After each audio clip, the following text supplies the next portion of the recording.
4 दीवारें थीं, पर अंदर से सब कुछ टूटा हुआ था। एक पुरानी चादर, एक ढलती लालटेन की रोशनी और जमीन पर बैठा एक नन्हा लड़का। किताब फटी हुई थी, मगर उसकी सोच अखंड थी।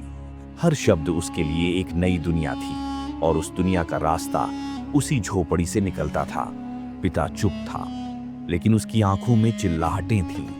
हालात ने उसके सपनों का गला घोंट दिया था।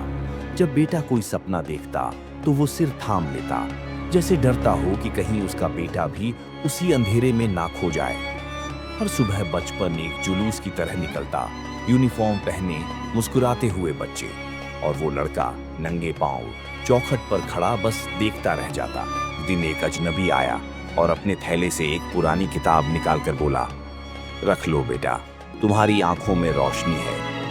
उसने किताब थामी और उसी दिन से उसकी रूह में ज्ञान के लिए जल उठे। सुबह की धूप में किताबें, दोपहर में माँ का हाथ बटाना और शाम को ठेले पर चावल बेचना। जिंदगी ने उसे हर रंग दिखाया, लेकिन उसने हर रंग में उम्मीद खोजी। वो अपने ठेले पर चावल बनाता और लोग कहते, इस चावल में कुछ खास है, क्योंकि उसमें उसका पसीना था, उसकी थकान थी, और वो खामोशी थी जो सिर्फ एक सपना महसूस कर सकता है, भूख नहीं, जज्बात की खुशबू। रात को थका हुआ बदन, बिस्तर पर बैठा वो एक एक सिक्का गिनता। हर सिक्का जैसे उसकी मंजिल की एक सीढ़ी बन रहा था, जहां उसकी सूरत नहीं, उसका इरादा पहचाना जाता।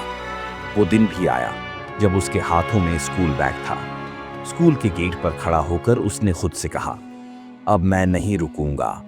उस दिन हालात का चेहरा सबसे ज्यादा हारा हुआ लग रहा था। सभी छात्रों ने पेन उठाए, मगर उस लड़के ने हिम्मत उठाई। उसके लिए यह सिर्फ एक पेपर नहीं था, यह उसकी जिंदगी का फैसला था।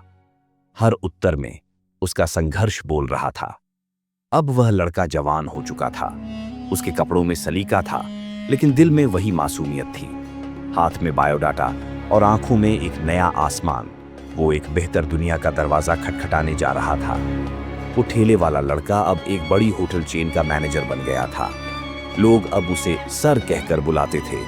उसने कभी कहा था, मैं सिर्फ चावल नहीं बेचता था, मैं ख्वाब पकाया करता था। सोफे पर बैठे एक बूढ़े पिता के हाथ में गर्म चाय थी, जो उसके बेटे ने ला कर दी थी। वही बेटा जिसके लिए वो कभी रात भर चिंता करता था। आज उसकी आंखों में गर्व था, दिल में सुकून। मेरा बेटा जीत गया।